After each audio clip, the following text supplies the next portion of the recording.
Do you have on your marching shoes today?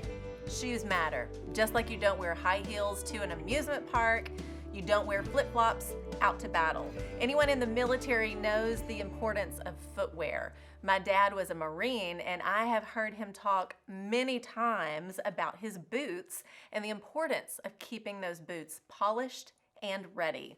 They had lots of drills, which meant marching. If my dad had showed up in flip-flops when he was called to attention, that would not have gone well. I've seen enough war movies with very loud drill sergeants to know that. Marching requires uniformed and organized steps. When the orders are given, the orders are obeyed, and you must be ready to complete the task. It's time to move and march out to battle for the cause of Christ. So, do you have your boots on? This is not a drill. Life is coming at us, and we must ready ourselves.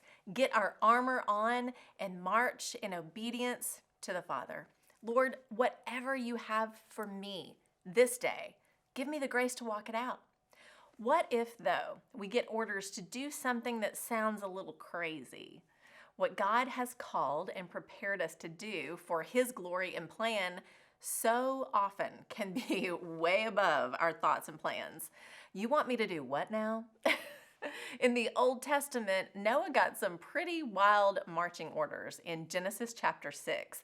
Noah wasn't a young man when God told him to build an ark. He was actually close to retirement age. God spoke and Noah obeyed. He was ready. God was specific in how He told Noah to build the ark. What did Noah do? Genesis 6:22. Noah did everything just as God commanded him. Did Noah hear God and then put together a committee to talk about the facts and figures of building an ark? No. Did Noah hear God and then ask a ton of questions about what, how, when, and where? No. Did Noah start building and get to maybe year 99 of construction and all of a sudden take the advice of the people around him over what God had said? No. Noah put his boots on every single day and obeyed what God commanded him to do. That's a good soldier. You don't ask questions or question your commander-in-chief.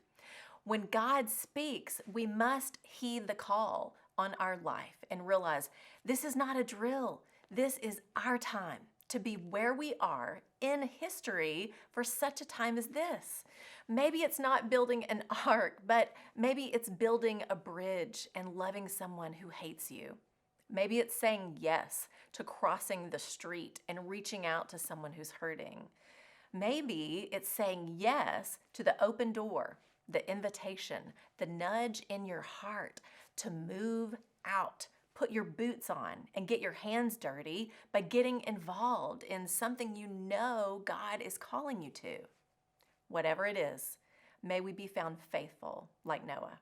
Hebrews 11:7. By faith, Noah, when warned about things not yet seen, in holy fear, built an ark to save his family. By his faith, he condemned the world and became heir of the righteousness that is in keeping with faith.